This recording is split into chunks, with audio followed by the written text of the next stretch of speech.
Alors, les amis, c'est Chris et bienvenue sur la chaîne. Alors aujourd'hui on se retrouve pour découvrir la nouvelle collection de BD de Jaltaya, la collection Spirou et Fantasio. Qui de mieux pour découvrir l'histoire de cette BD que Sandrine de History BD, donc je vous laisse avec elle. Bonjour Sandrine. Bonjour à tous et merci beaucoup Chris de m'avoir invité dans ta vidéo. Ça me fait plaisir de pouvoir renouveler l'expérience qu'on avait eue ensemble après Blueberry. Bonjour à tous et voilà, moi je vais vous expliquer ma partie à moi, l'histoire de Spirou et Fantasio. Je vais vous expliquer qui est Franquin et puis voilà, j'espère que cette vidéo va vous plaire.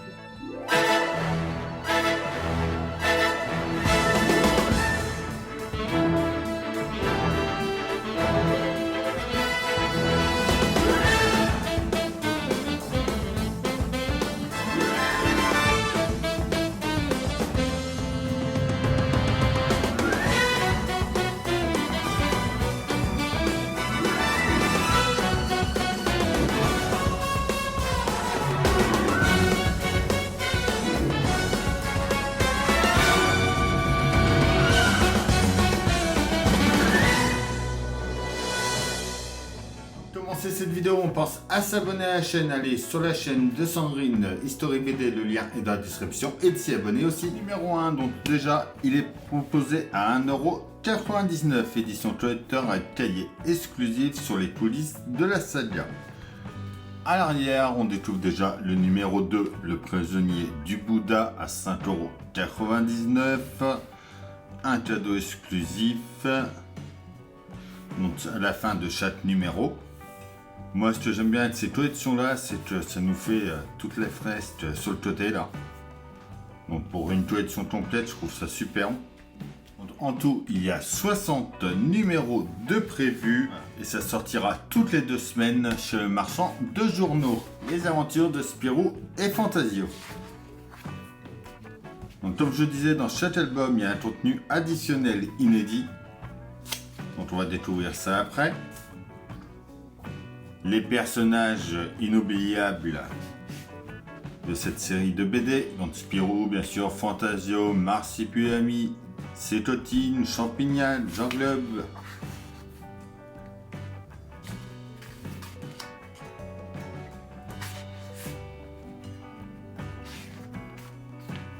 Voilà. Donc là, pareil, avec le dos toilé là, que je disais tout à l'heure, que je trouve vraiment beau. Les cadeaux, dont on verra exactement tout à l'heure le détail avec quel envoi, tout vous les avez si vous vous abonnez. Ensuite, l'offre premium, 1 € de plus par numéro. Vous avez 4 figurines exclusives. Donc Spirou, Fantasio, Cétotine et Zorglub.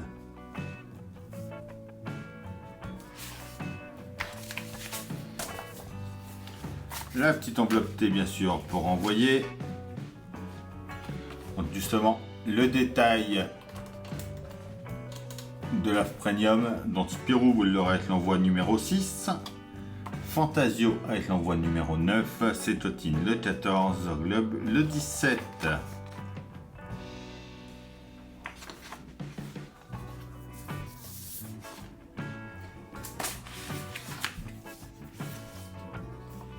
En passant par le paiement automatique, donc que ça soit directement sur le compte ou par carte bancaire ou PayPal, vous aurez les 2 serre-livres en cadeau supplémentaire. Par contre, je ne sais plus dans quel envoi il les envoie. Ah, ce n'est pas marqué là. Voilà. Le premier Spirou, ça sera dans l'envoi 11 et le deuxième dans l'envoi 16. Donc le premier cadeau, le numéro 3. Ensuite, vous avez les 3 affiches, donc le cadeau standard de Jaltaya avec l'envoi numéro 3. Le t-shirt taille L avec l'envoi numéro 13. Le carnet avec l'envoi numéro 7. Les salifs, comme on a dit, avec l'envoi 11 et 16. Et à partir du numéro 3, c'est à 11,99 € et vous rajoutez 90 centimes de frais de port par numéro si vous vous êtes abonné. Une petite partie histoire sur l'album en question, donc le nid des Marsipulami, de Robvel à Franquin, le documentaire animalier, Cétotine, une ambition et de l'énergie à revendre. Et c'est tout pour cette collection-là. Dans un premier temps, je vais vous expliquer donc l'histoire de la création de Spirou et Fantasio. Je vais vous parler de Franquin et je vais vous parler bien sûr de l'histoire de la bande dessinée donc de Spirou et Fantasio de chez Altaïa. Allez, c'est parti pour ma partie à moi. Donc Spirou et Fantasio est une série de bandes dessinées publiée dans le journal de Spirou. Sa publication a commencé en 1938 et la série est devenue l'une des bandes dessinées franco-belges les plus populaires, considérée comme un classique au même titre qu'Astérix et que Tintin. Donc vous imaginez bien, elle met en scène les personnages de Spirou et Fantasio, reporters accompagnés le plus souvent de l'écureuil apprivoisé Spip. Franquin débute dans la bande dessinée en 1946 en reprenant le journal de Spirou, la série vedette Spirou et Fantasio que son mentor vient alors d'abandonner. Franquin va construire l'univers de la série en inventant des personnages comme Zantafio, le comte de Champignac, Cécotine et surtout le Marsipulami.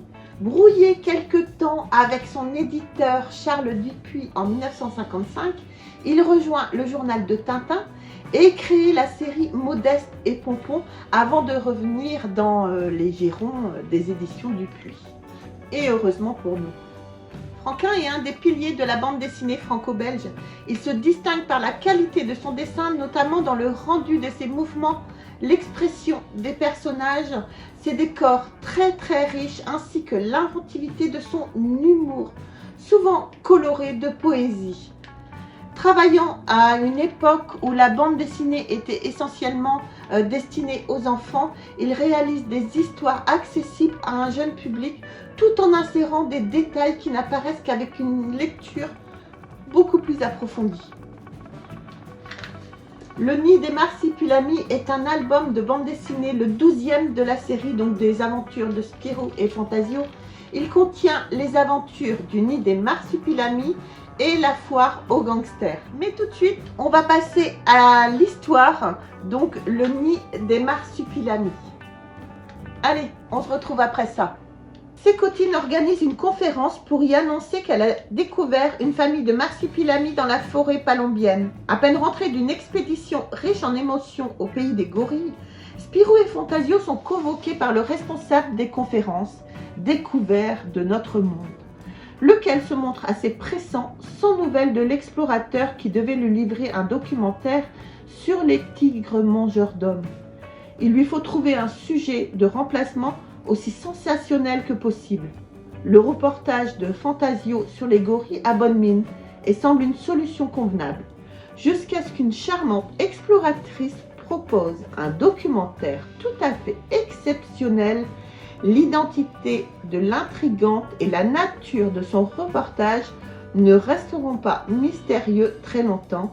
Il s'agit de Cécotine, restée en Palombie après les événements relatés dans Le Dictateur et Le Champignon, qui revient avec un film inédit sur les marsipilami. Cette histoire en 40 planches est complétée par un court récit plus classique, La foire aux gangsters, où il est question d'un rap d'enfants. Cette histoire moins mémorable surprendra surtout par la participation de Gaston, qui n'est pas encore l'inventeur génial, enthousiaste et survolté qu'il deviendra, mais encore le béné mou et maladroit des débuts. Superbe collection, moi je trouve qu'elle est vraiment très bien faite.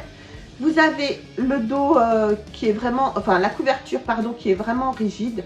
Le dos, il est toilé, vraiment très sympa. Moi j'aime beaucoup, j'aime beaucoup. Là, je te remercie beaucoup Chris, je t'embrasse très fort et je suis très contente d'avoir fait cette vidéo avec toi. Salut à tous. Merci Sandrine. Et voilà, c'est tout pour cette vidéo. J'espère qu'elle vous aura plu. On pense à s'abonner, à liker, à partager, à aller s'abonner à la chaîne de History BD. Je vous dis à bientôt pour une nouvelle vidéo sur la chaîne. Bye.